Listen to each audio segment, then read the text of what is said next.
رسول کریم صلی اللہ علیہ وسلم نے ارشاد فرمایا، انسان کے 3 دوست ہیں۔ دوست وہ ہوتا ہے جو مشکل وقت میں کام آئے، جو کام نہ آئے وہ دوست نہیں ہو سکتا۔ آیا اب رسول پاک صلی اللہ علیہ وسلم نے جس دوست کی اہمیت بتائی، آیا ہم اس دوست کو اہمیت دے رہے ہیں یا نہیں؟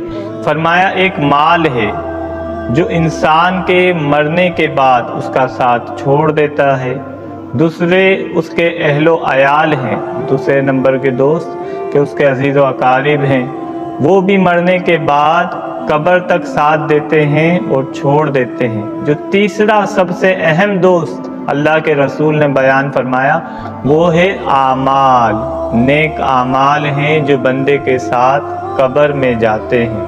اللہ تبارک و تعالی ہمیں اپنی قبر روشن کرنے کی فکر عطا فرمائے۔